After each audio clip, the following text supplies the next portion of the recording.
These words basically it said, "Then Jesus went from Galilee to the Jordan River to be baptized by John. But John tried to talk him out of it. 'I am the one who needs to be baptized by you,' he said. 'So why are you coming to me?'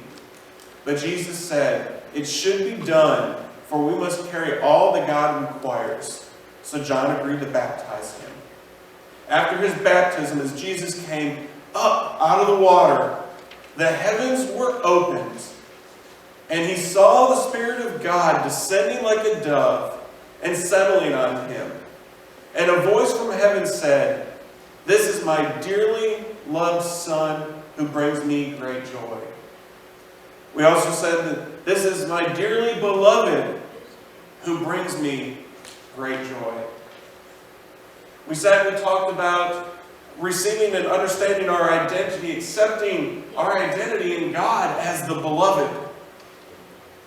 And we talked about that it's more than just having the name, it's more than just having the title, but it's being the beloved, living that out.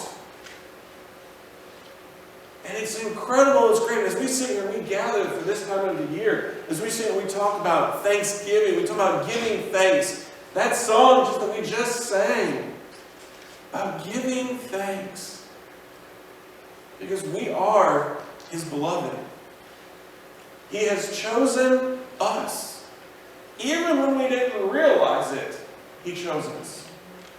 Every one of us is God's beloved. Not just me, not just the person sitting next to you or in front of you or behind you, but each and every one of us is God's beloved.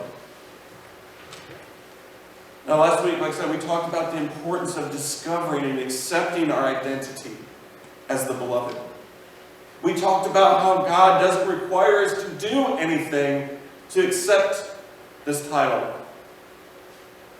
to earn this title. But once we claim the truth, the identity of being the beloved, we are now faced with the call to become who we are. Once you realize you are the beloved, it is now up to you to become the beloved.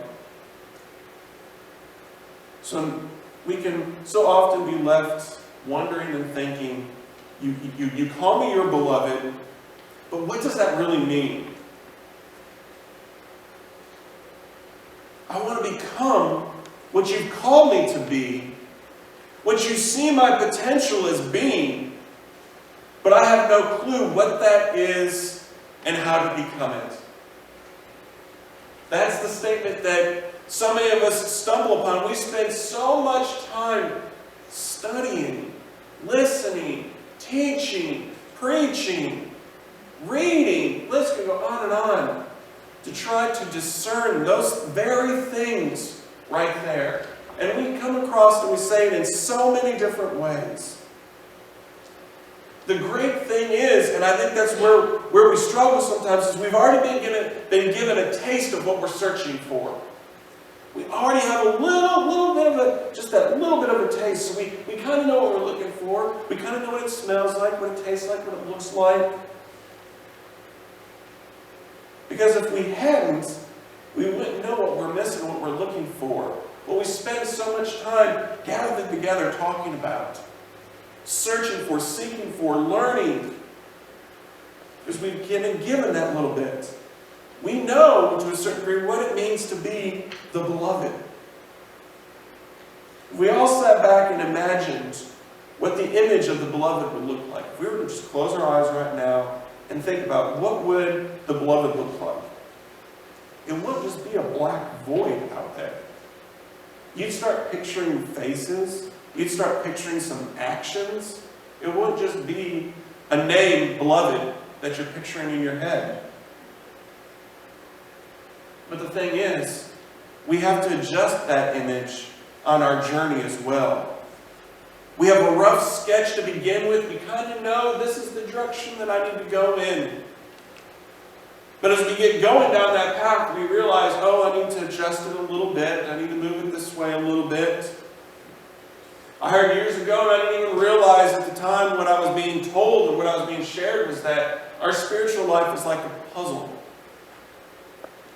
And we've got a picture of what it's supposed to look like. And we're trying to put it together.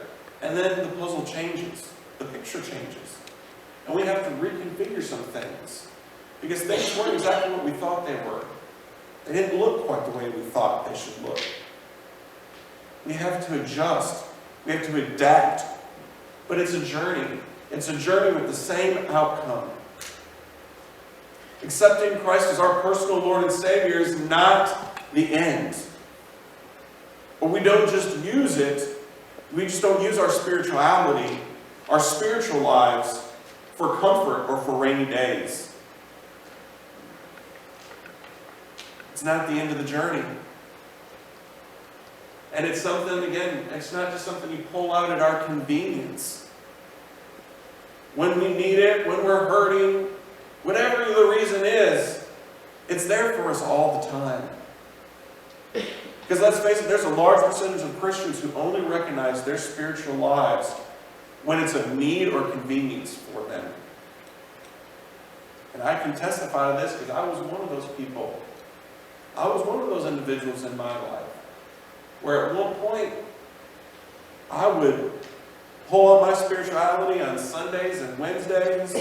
I'd stand in the front, I'd sat in the very front row of the sanctuary, I'd lift my hands up, I'd go to the altar, I'd pray, I'd do all these things. I'd help teach Sunday school, I helped do all those different types of things. I was even there on special occasions.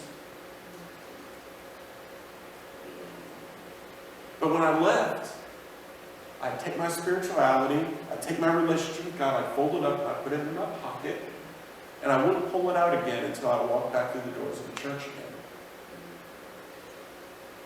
But you see, to truly become the beloved, we must accept the identity in every part of our lives, in the common places of our daily lives.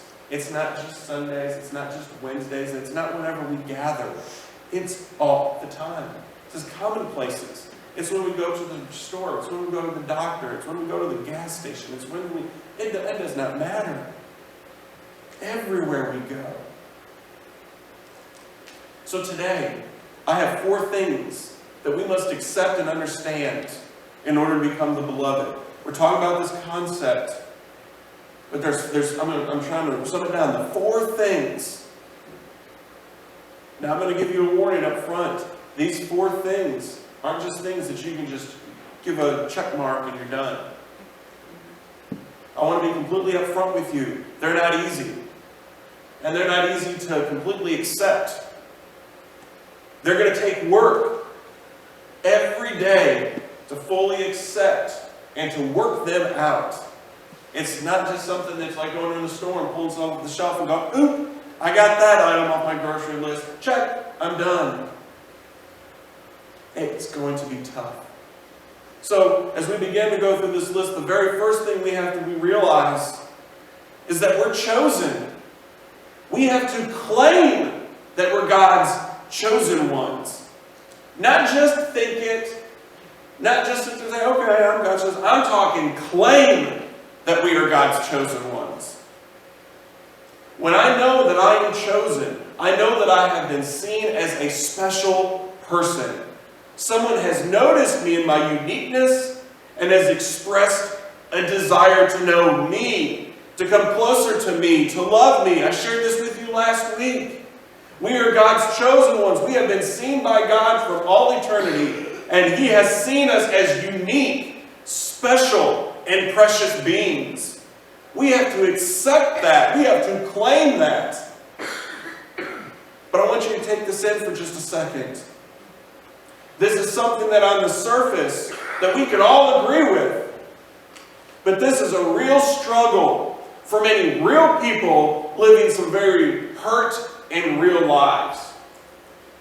We can sit there and say, oh yeah, it's all fine and I can claim this. But for some of us, it's not that easy.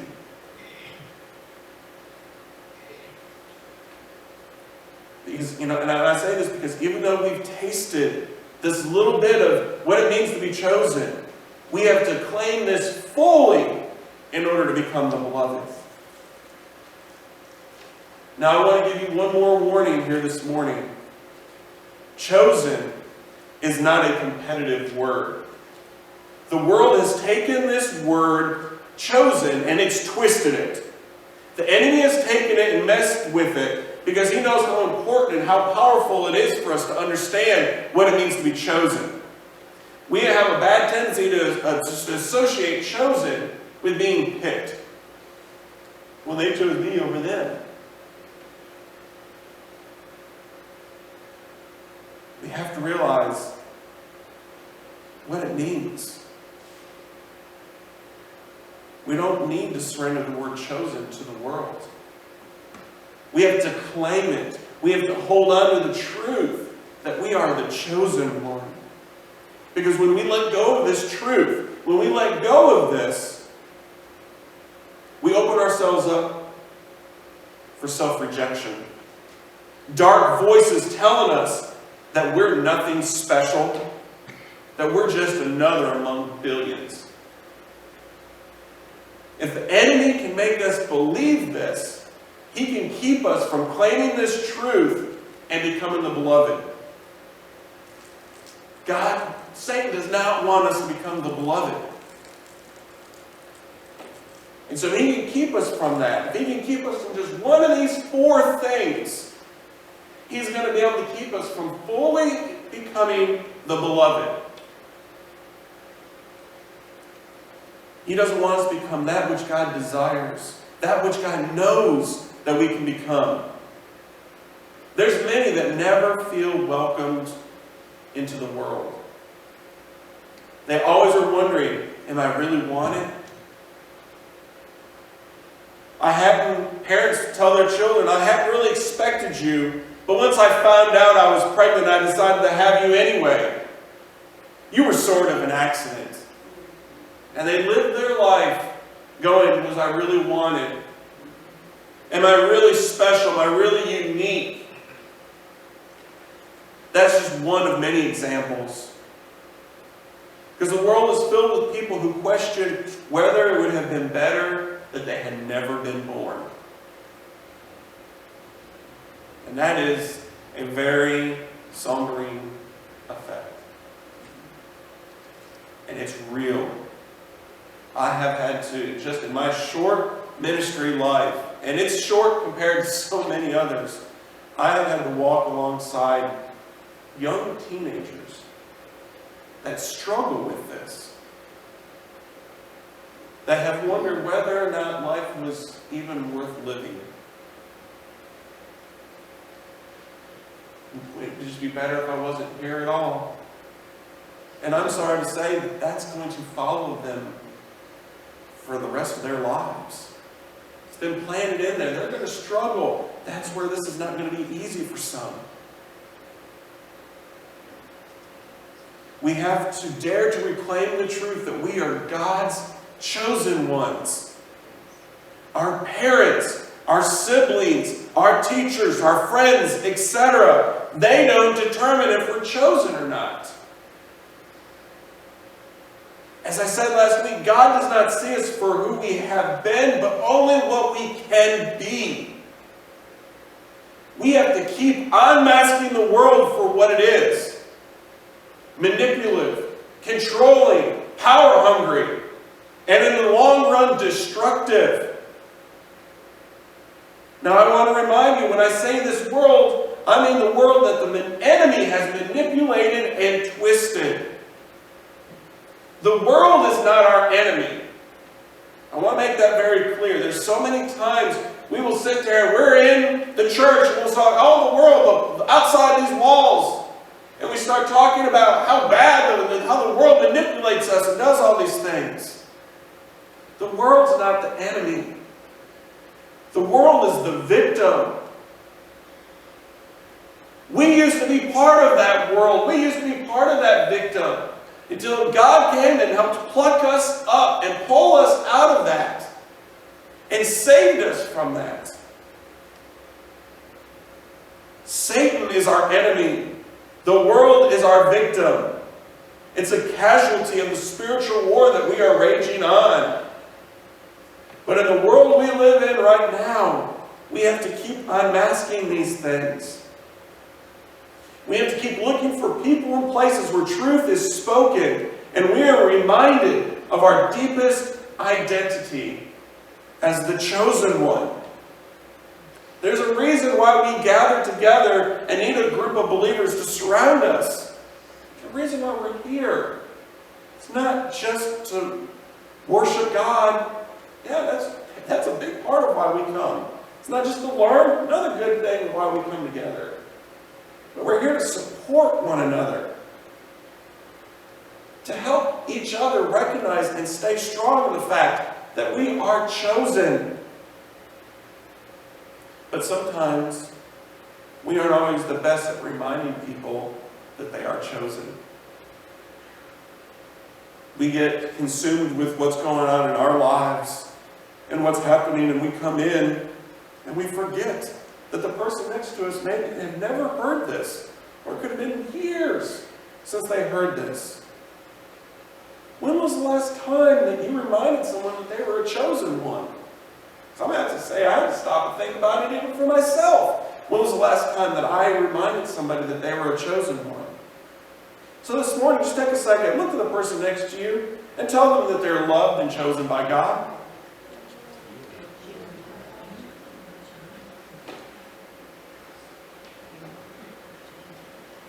You see, we can't help but point other broken people to the truth because we want them to experience what we have. If you understand that you are chosen, help somebody else realize that they're chosen.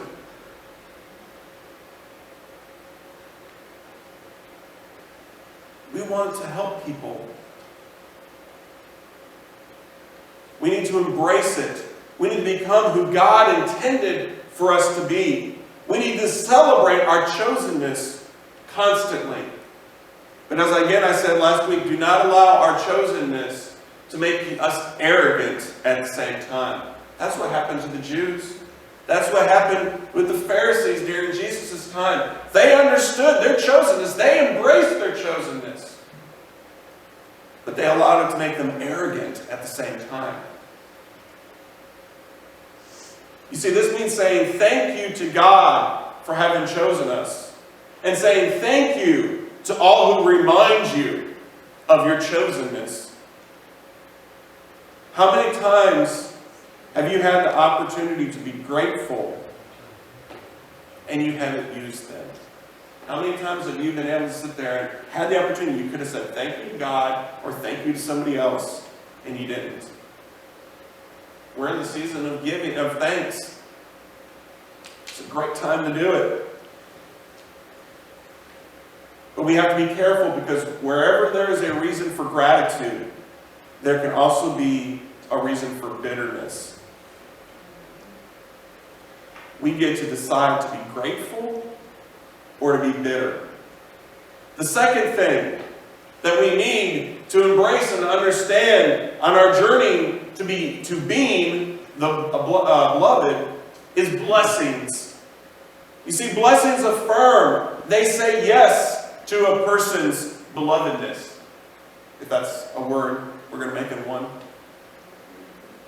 A blessing touches the original goodness of the other and calls forth their belovedness. It's not enough just to be chosen. We also need an ongoing blessing that allows us to hear in an ever new way that we belong to a loving God who will never leave us alone, but will remind us always that we are guided by love on every step of our lives. When it says in that passage of Scripture, "You are my beloved Son, on you my favor rests," this was a blessing. He was chosen. He knew he was chosen. And now he was being blessed. And it was that blessing that sustained Jesus through all the praise and all the blame, all the admiration and all the condemnation that followed.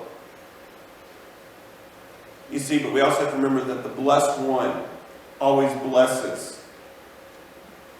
It's not enough that we ourselves are blessed. We need to bless others.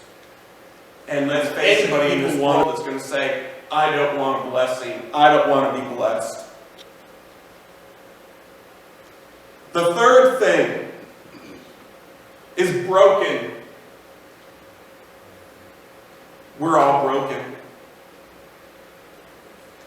In some way, we all are.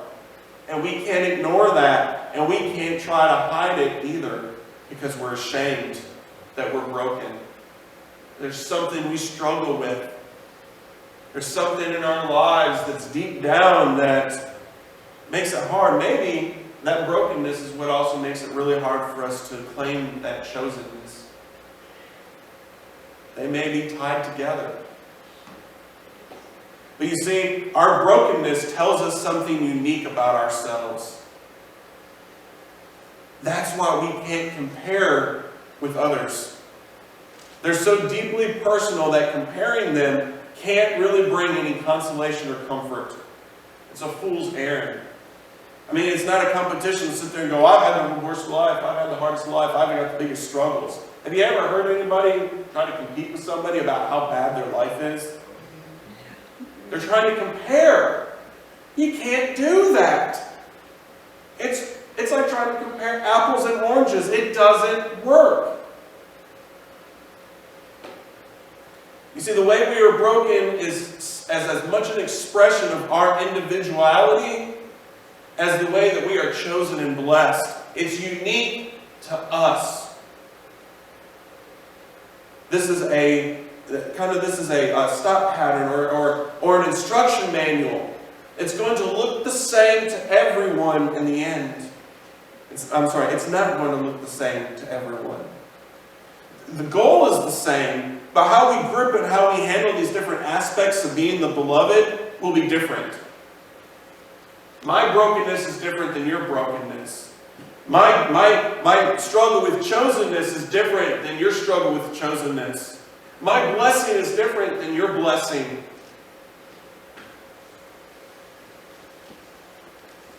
But we are all called to claim our brokenness. Don't try running from it. Don't try hiding from it. Shoving it down where nobody sees it, nobody knows it's there.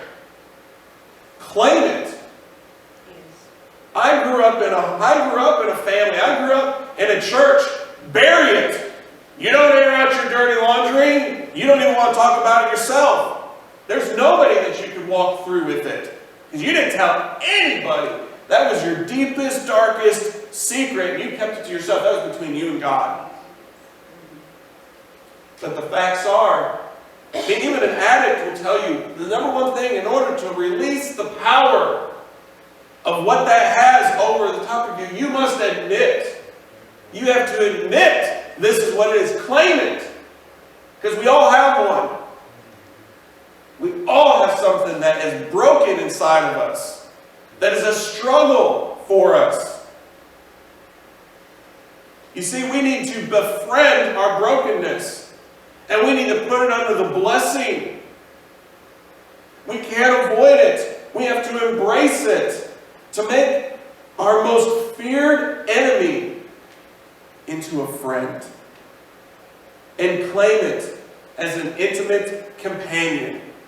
Because when we put anything underneath God's blessing, what's going to happen when we expose it to God? Only good things are going to happen when we give it to God. Facing it and living it through is the way to healing. But we can't do that on our own. I cannot get over my brokenness by shoving it in the drawer, forgetting about it. I can't do it on my own. Human suffering doesn't have to be an obstacle to the joy and peace we desire. We sometimes think about it. We think of our suffering, well, it's an obstacle to the end, to the joy and peace. But maybe it can be our means. Maybe it's the way through it, by embracing it, by putting it underneath the blessing that allows us to become who God wants us to be. Let me say that again. Our brokenness is often so frightening to face because we live with it under a curse. You live with something underneath a curse, what are you going to get? It's the same mentality. You look at someone with a positive attitude, what are you going to get? You look at someone with a negative attitude, and what are you going to get? It's the same thing here. If we put it underneath the blessing, you're looking at good things. If you put it underneath the curse, it's going to be an obstacle. Our pain becomes a confirmation, or can become a confirmation, for the feelings we had for ourselves. Remember when I said this could be our struggle with our chosenness? Someone could sit there and say, look what just happened to me. I always suspected that I was useless and worthless, that God didn't love me, or so-and-so didn't love me, that I just was faced with a cursed life, and now I know I am sure of it because of this happening to me.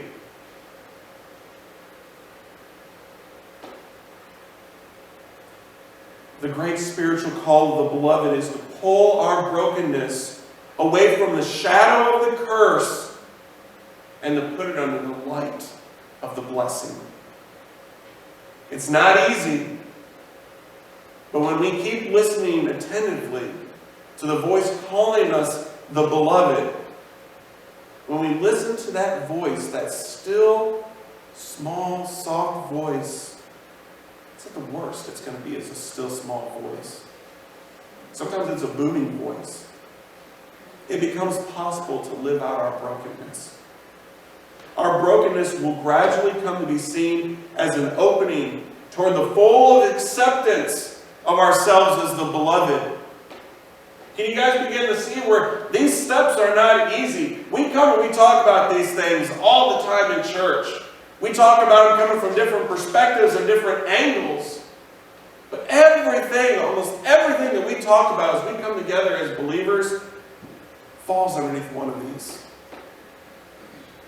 Our struggle with being chosen, realizing that we are chosen, accepting it, embracing it, claiming it, understanding the blessing and seeing the blessing,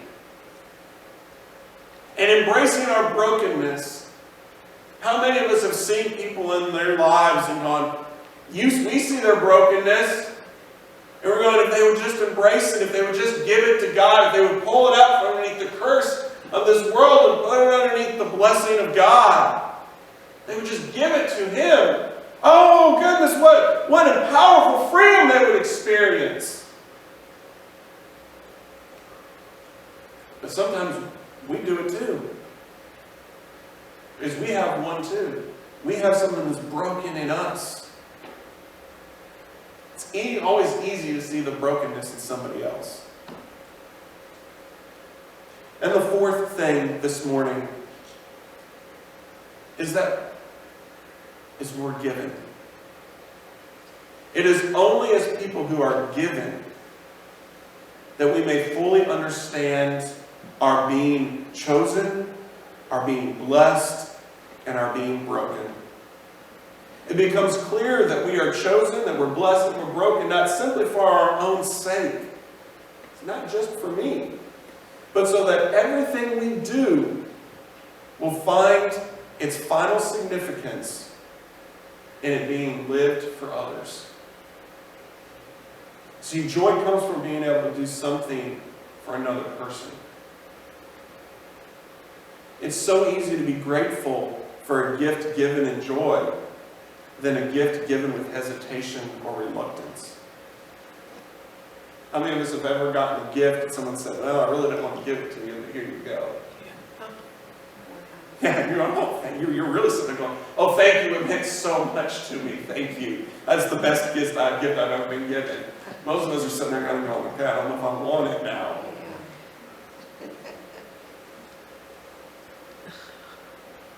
But we want that. We want that gift to be given with joy.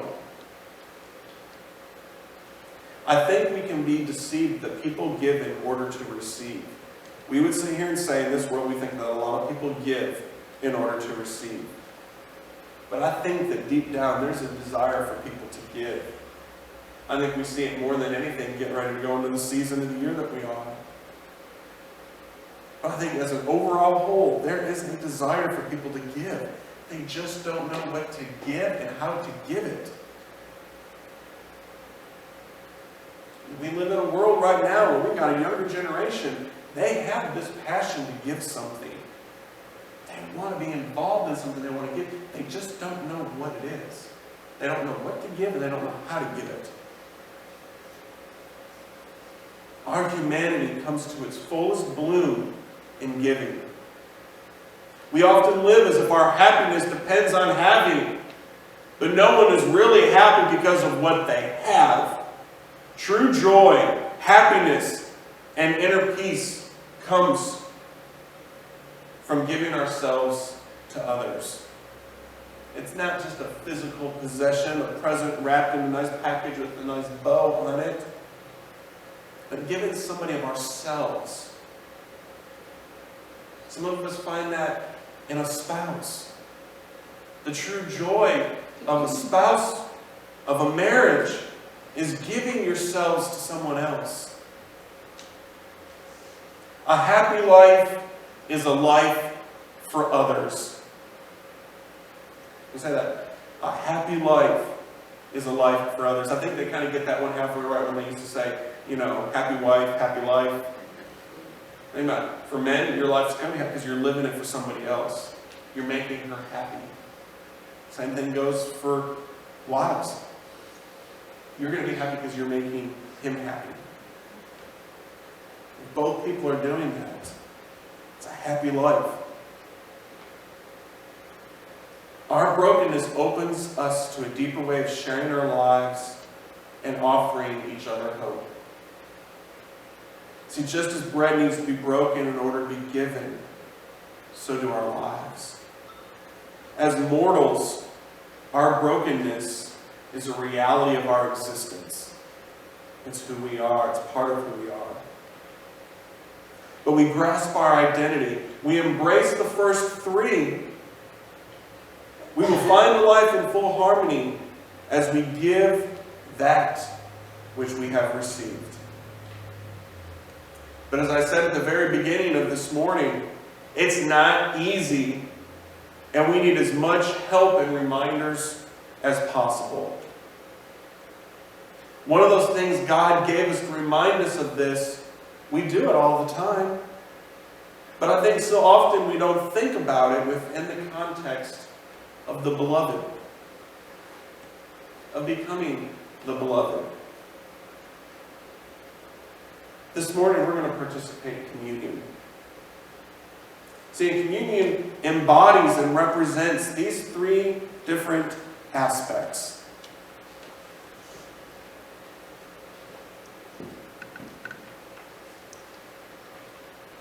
We have these different elements, and we participate and we use them all the time. And so many times we just get focused on grace, grace, grace, and grace is a great thing. But God gave us this, and He said, do this in remembrance of me. And there's so much for us to remember, because this embodies exactly what we're talking about. Because isn't that the reason that Christ came to help us become restored? He came to help us become the beloved. The ultimate beloved came to help us become the beloved as well.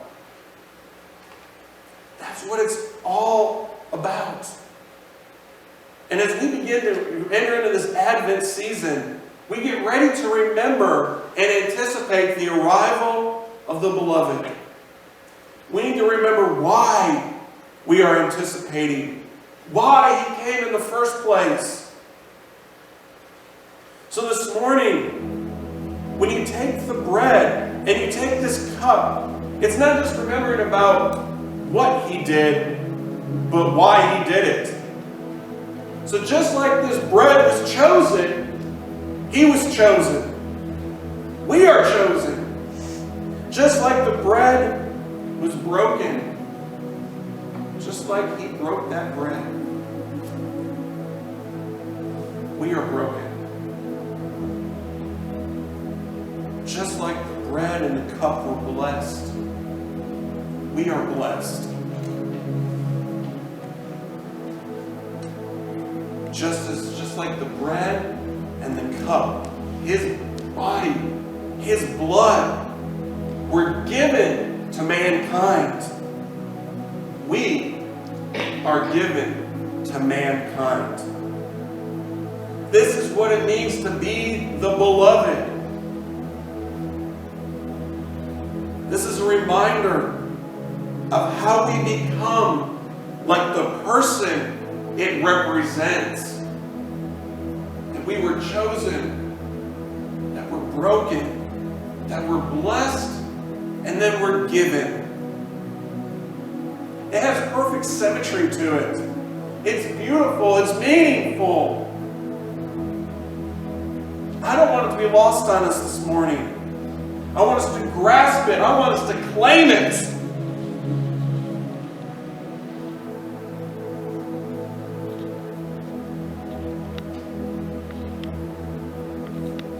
This morning, we're going to participate in communion. And we're going to do it a little differently. Obviously, as you can tell, that we've done it in the past. I'm going to have two individuals up here. One's going to be holding the bread, and another's going to be holding the cup. And you're going to walk up, and you're going to choose the bread.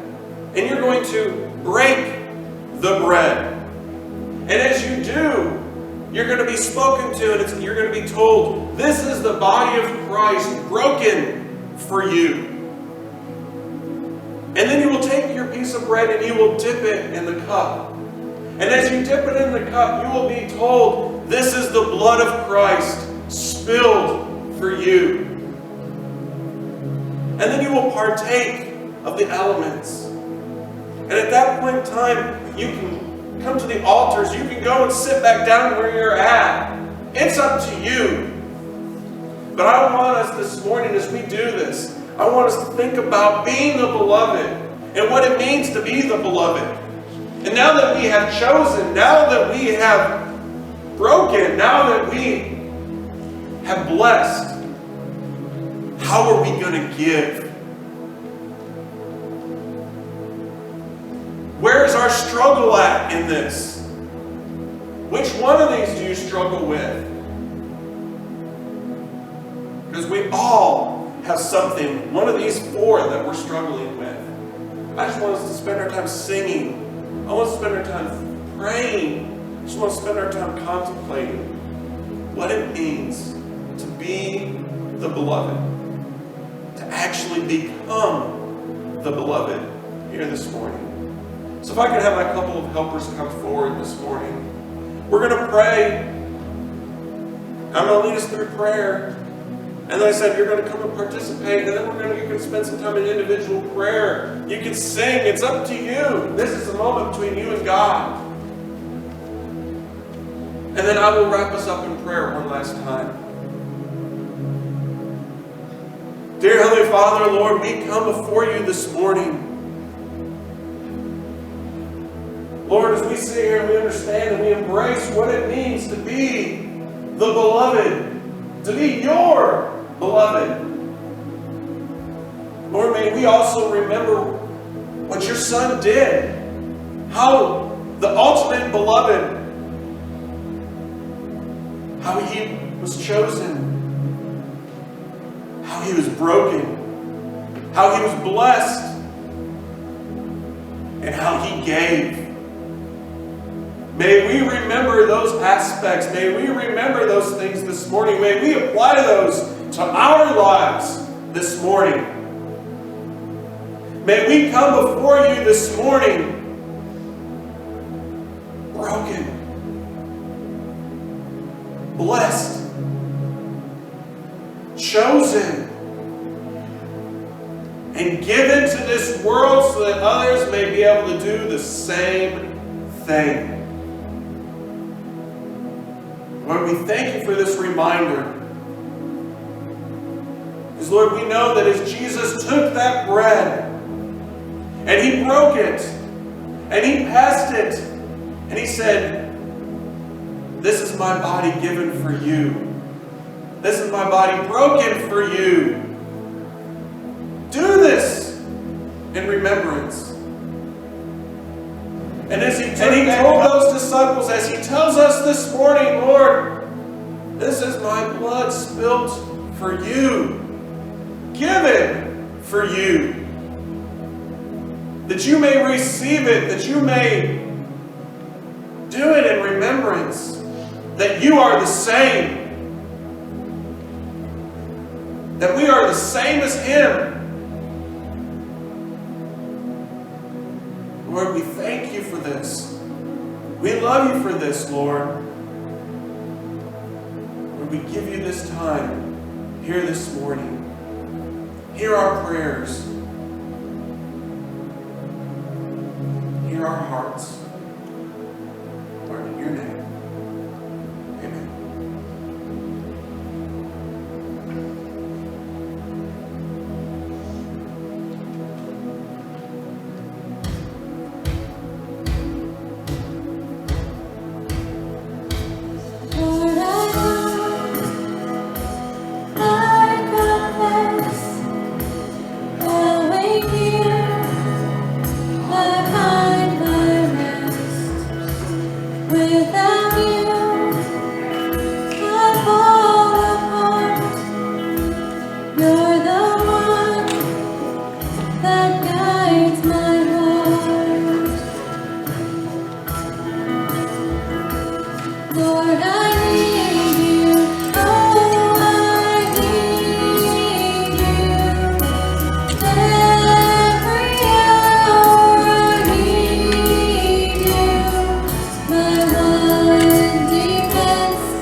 prayer is this morning that we claim the beloved in a new, powerful way. Lord, that is all of our prayers here this morning. Lord, the taking of this bread, taking of this juice, it's not just a snack. It's not just a combination of food that we just take in this empty ritual. Lord, this means something.